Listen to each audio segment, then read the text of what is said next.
ॐ वसुदेवसुतं देवं कंसचाणूरमर्दनं देवकी परमानन्दं कृष्णं वन्दे जगद्गुरुम्।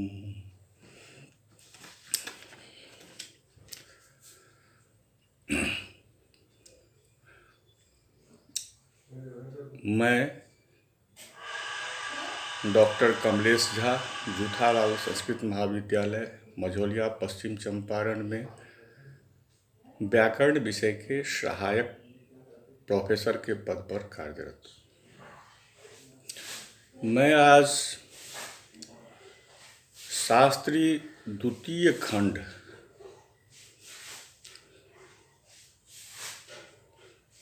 के छात्रों के लिए अनिवार्य प्रथम पत्र दर्शन के रूप में पढ़ाई जाने वाली पुस्तक तर्क संग्रह प्रारंभ कर रहा हूँ। निधाय हृदि विश्वेशम विधाय गुरुवंदनम बालानां सुखबोधाय क्रियते तर्क संग्रह।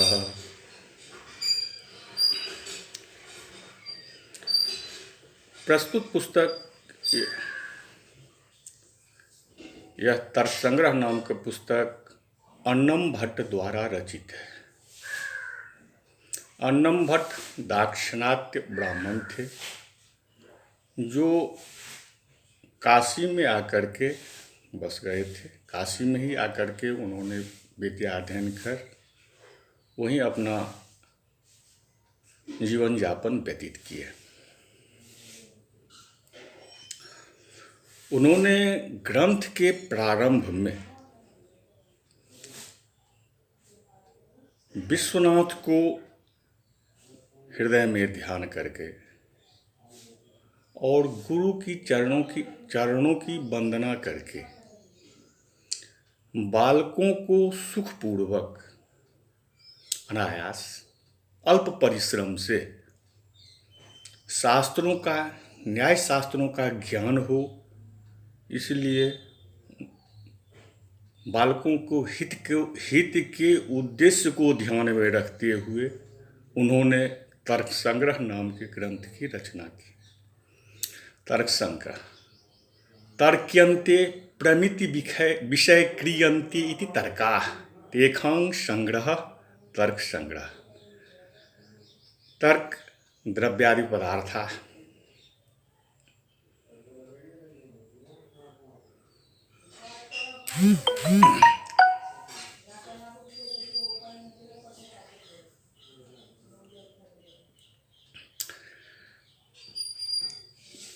अब इसकी व्याख्या। चिकीर्षितस्य ग्रंथस्य निर्विघ्न परिसमाप्त्यर्थम इष्ट देवता नमस्कारात्मकं मंगलम शिष्य शिक्षायै ग्रंथादौ निधायति।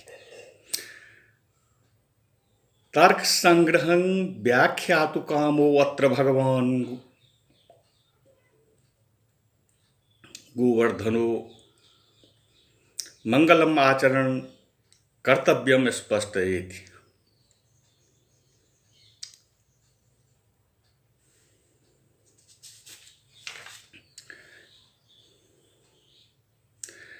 चिकीर्षितस्य कर्तव्यतया अभिप्रेतस्य इदं ग्रंथस्य विशेषणं निर्विघ्नं परिसमाप्तिरेव अर्थप्रयोजनं यस्य तत् निर्विघ्न परिसमाप्त्यर्थम एवं इष्टायाः विश्वेशात्मक देवतायाः नमस्कार एव आत्मा स्वरूपम यस्य तत् इष्ट देवता नमस्कारात्मकम उभयमिदं मंगलस्य विशेषणं शिष्य शिक्षार्थम शिष्यान् शिक्षयितुं निबध्नाति विलिखति।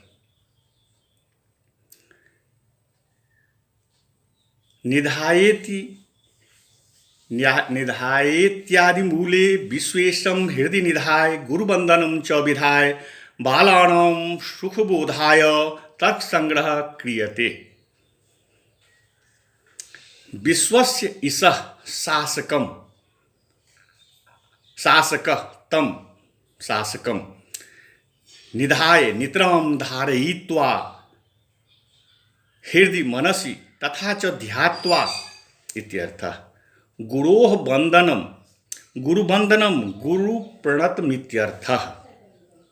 विधाय कृत्वा बालानाम्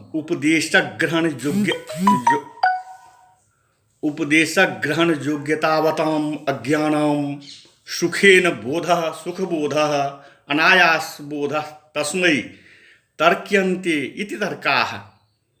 तर्क्यन्ते प्रमितिविषये क्रियन्ते इति तर्काः द्रव्यादयः पदार्थाः तेषां संक्षेपेण ग्रह ज्ञानं यस्मात् ग्रन्थात् भवति असौ तर्कसंग्रहः तन्नामको ग्रन्थः क्रियते विरच्यते।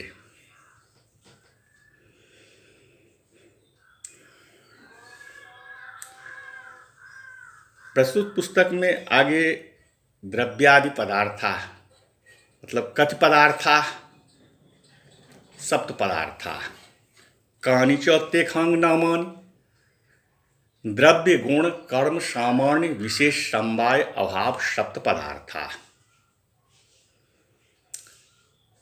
कति पदार्था सप्त पदार्था कानि च तेषां नामानि द्रव्य गुण कर्म सामान्य विशेष समवाय अभाव सप्त पदार्था।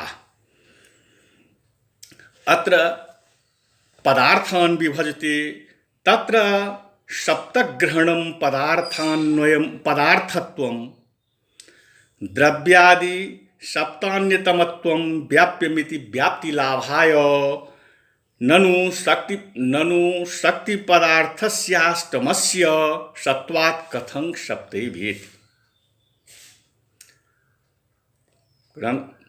टीकाकार कहते हैं कि जो अभाव नाम का एक और पद, शक्ति एक और पदार्थ है, द्रव्य गुण कर्म सामान्य विशेष समवाय अभाव, ये जो सात पदार्थ कहते हैं उससे एक अतिरिक्त भी शक्ति नाम का अष्टम पदार्थ है। तो फिर सात ही आप क्यों कह रहे हैं। तथा ही बन्य संयुक्तेन ननादो सत्यपि मनि संयोगे दाहो न जायते तत्शून्येन तु जायते असौ मनि समवधाने शक्तिर्नश्यति। मर्ण्यभावदशायां दाहानुकूला शक्तिरुत्पद्यते इति कल्प्यते तस्मात् शक्तिः अतिरिक्तः पदार्थः इति चेत् न। मणेः प्रतिबन्धकत्वेन मर्ण्यभावस्य कारणत्वेन निर्वाहे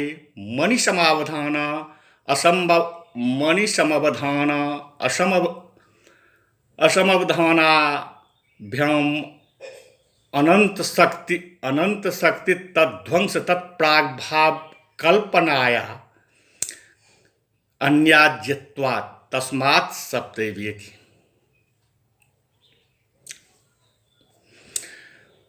पदार्थाः कति कानि चेत् जिज्ञासायाम् उक्ते द्रव्य गुणादीति। द्रव्याणि च गुणाश्च कर्माणि च सामान्यंच विशेषाश्च समवायश्च अभावश्चेति द्रव्य गुण कर्म सामान्य विशेष समवायाभावा। अतएव सप्त संख्याकाः पदार्थाः पदस्य नाम्नः अर्थाः प्रतिपाद्याः वस्तूनि तावत्। तत्र सप्तग्रहणम् इत्यादेः अयम् अर्थः द्रव्यादीनां संकीर्तनेनैव पदार्थाः सप्ति लाभे सप्तपदं किमर्थम् इति नाशंकनीयम्। जतो हि यत्र यत्र पदार्थत्वं भवति तत्र तत्र द्रव्यादि सप्तान्यतमत्वं भवति। अर्थात जो जप पदार्थो भवति स द्रव्यादीनां मध्ये एव कश्चन भवति इति व्याप्तिलाभाय इति नियम प्रतिपादनाय तत्प्रोक्तम। ततो न्यूनाधिक पदार्थ संभावना निराशः कृतः। कुतो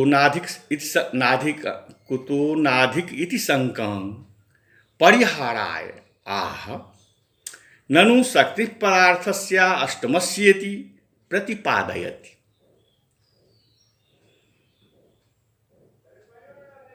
तथा हेति मण्यादीनां प्रतिबंधकेन संयुक्तो यः ईंधनादिः तस्मिन् बह्नि संयोगे सत्यपीत्यन्वयः तत्शून्ये तु मण्यादि प्रतिबंधक शून्येन तु जायते दाह इति संबंधः। मनेः समवधानं संयोगः तस्मिन् सति कल्प्यते अनुमीयते। अनुमान प्रकार बह्निः दहानुकूला शक्तिमान दाहजनकत्वादिति उत्तरयति मनेः प्रतिबंधकत्वेन इत्यादि। दाहं प्रतीतिः शेषः मनेः समवधानं संयोगः। असमधान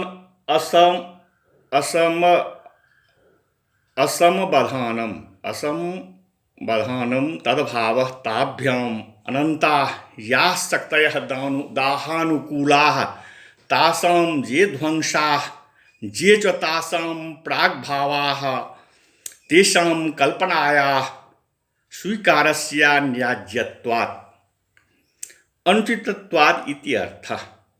अयं भावः दाहानुकूलतया शक्तिः अतिरिक्तः तदानीम् अतिरिक्तः पदार्थो। अयं भावः दाहानुकूलतया शक्ति अतिरिक्त पदार्थो नाशंकनीयः। यतः चंद्रकांतमण्यादेः दाहादिकं प्रति प्रतिबंधकत्वम् अतः तेषां सत्त्वे न दाहः असत्त्वे तु दाहः इत्युक्तावेव निर्वाहे किं शक्तिः पदार्थः कल्पयति।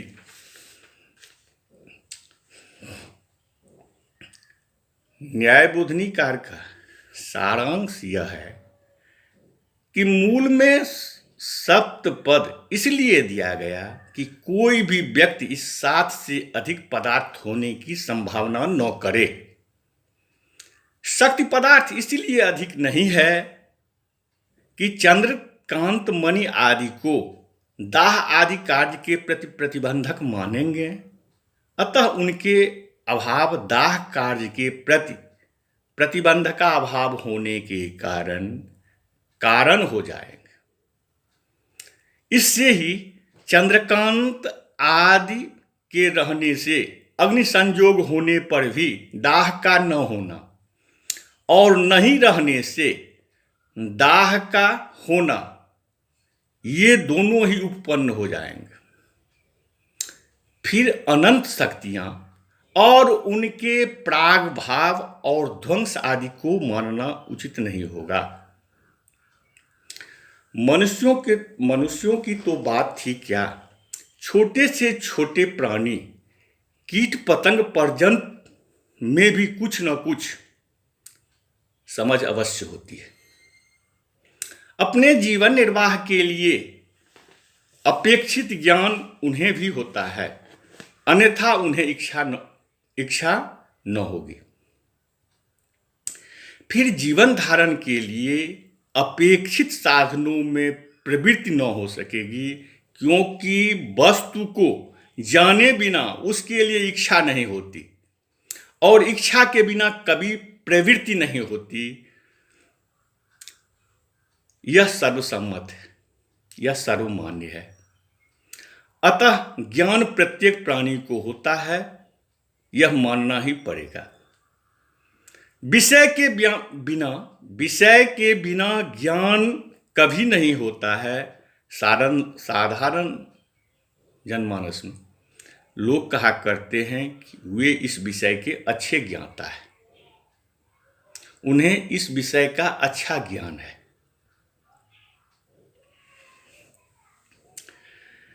वे इस विषय को या तो बिल्कुल नहीं जानते हैं इत्यादि। अतः यह मानना पड़ेगा कि यदि ज्ञान है तो उसका विषय भी है।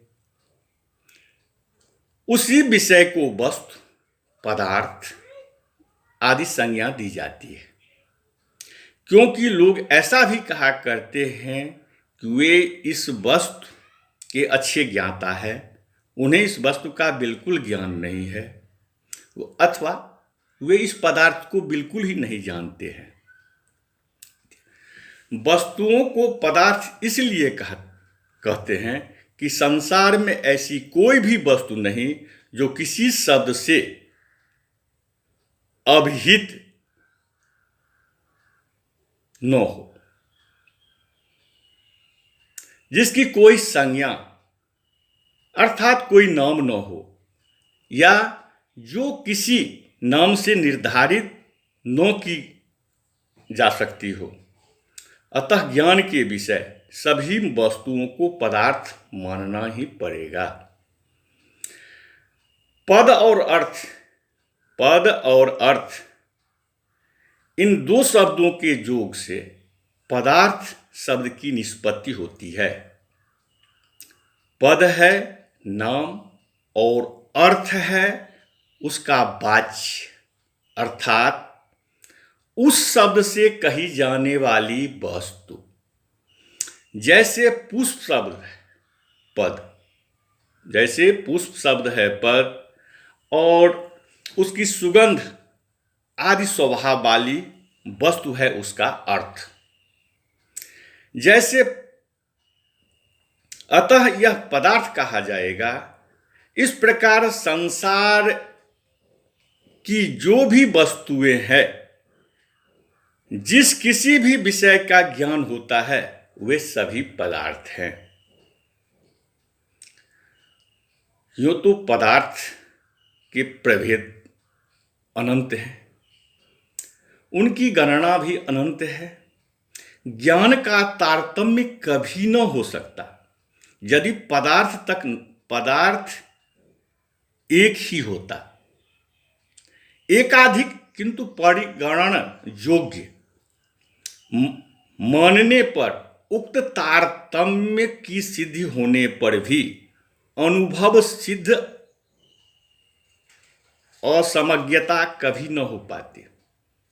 अर्थात प्रयत्न पूर्वक जितना भी ढूंढा जाए, ऐसे दो ज्ञाता कभी न मिलेंगे जिनके ज्ञान के विषयों की संख्या एक समान हो। यदि विषय परिगणित होते तो एक ऐसे प्राणी भी पाए जाते जिनके ज्ञान के विषयों की संख्या कदाचित समान होती। तथापि जिस प्रकार मनुष्य के असंख्य होने पर भी मनुष्य रूप में हम उन्हें एक समझते हैं, उसी प्रकार पदार्थों के असंख्य होने पर भी सामान्यतः उनकी गणना की जा सकती है।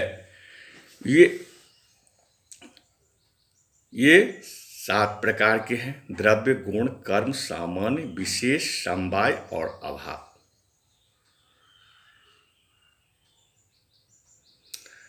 अब उसके बाद ग्रंथकार पदार्थ के अंतर्गत जो पहला द्रव्य कहा गया है, द्रव्य कहते हैं कति द्रव्यान, द्रव्य कितने हैं, कानि चौतानि, कौन कौन। तत्र नव द्रव्यान कहते हैं द्रव्य 9 है। पृथिव्यप तेजो, पृथिव्यप तेजो वाज्वाकाश कालदिक आत्मनांसिक नवैव। पृथ्वी अप तेज वायु आकाश काल दिक आत्मा और मन। कति द्रव्यानि नव द्रव्यानि कानि च तेषां नामानि। पृथिव्यप तेजो वाज्वाकाश कालदिक आत्मनांसिक नवैव। पृथ्वी अप तेज वायु आकाश काल दिक आत्मा और मन। ननु अंधकारस्य दशम द्रव्यस्य सत्वात् कथं न वैवेति। टीकाकारों का कहना है कि जो अंधकार भी एक द्रव्य है, जिसको लगा करके 10 हो जाता है, तो फिर 9 ही क्यों कहते हैं? ननु अंधकारस्य दशम द्रव्यस्य सत्वात् कथं न वै वेति तथा ही नीलं तमश्चलतीति प्रतीतेर् नीलाख्याश्रयत्वेन क्रियाश्रयत्वेन च द्रव्यत्वं सिद्धम् न च द्रव्यस्वन्तर्भावात् न च क्लिप्त द्रव्येषु अंतर्भावात् कुतो दशम द्रव्यत्वम् इति वाच्यम्। आकाशादि पंचकस्य वायोश्च निरूपत्वान् न तेषु अंतर्भावः तमसो निर्गंधत्वान्न पृथिव्याम् अंतर्भावः जलतेजसो शीतोष्ण स्पर्शवत्वान्न तयोर अंतर्भावः तस्मात् तमसो दशम द्रव्यत्वं सिद्धम इति चेत न तेजसो अभावरूपत्वेन नैवोपपत्ता अतिरिक्त कल्पनायां मानाभावात् न च विनिगमनाभिरहात् तेज एव तमो अभाव स्वरूपमिति वाच्यम्। तेजसो अभावरूपत्वे सर्वानुगुणो स्पर्शाश्रयत्वेन द्रव्यांतरकल्पने गौरवात् तस्मात् उष्ण स्पर्श गुणाश्रयतया तेजसो द्रव्यत्वं सिद्धम तमसि नीलत्वादि प्रतीतिस्तु भ्रांतिरेव दीपापसरण क्रियाया एव तत्र भानात्।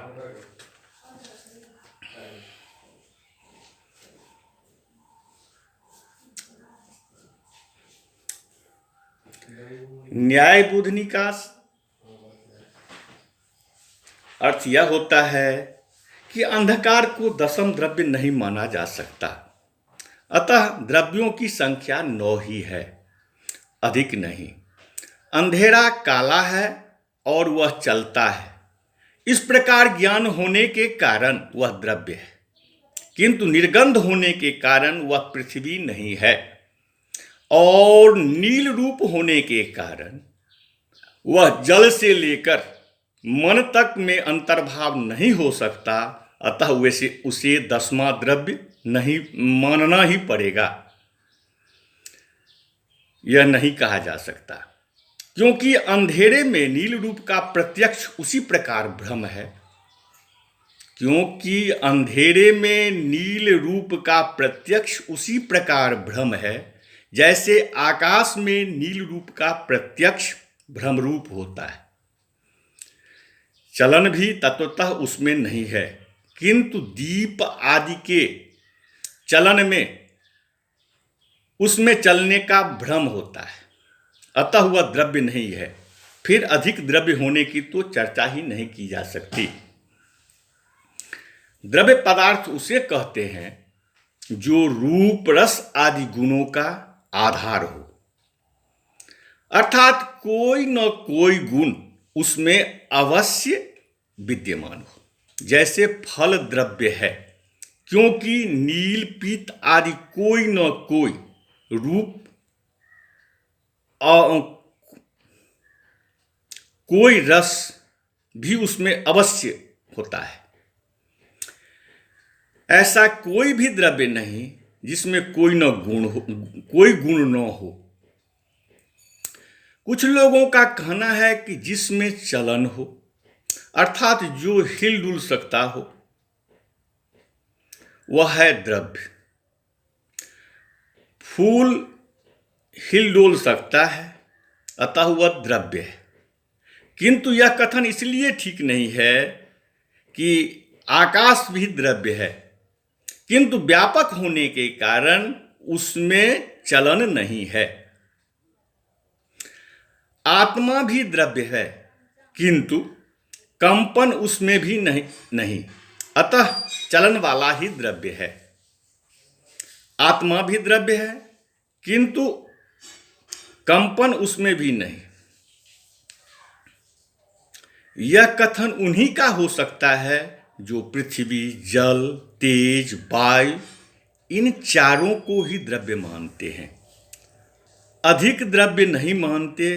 कुछ दार्शनिक शक्ति और शक्तिमान की भांति गुण और गुणी को, जैसे रूप और रूप वाले को भी एक ही पदार्थ मान बैठते हैं, किंतु यह इसलिए ठीक नहीं कि किसी भी पदार्थ की स्वतंत्र सत्ता प्रामाणिक लोक बुद्धि के आधार पर ही अवलंबित है।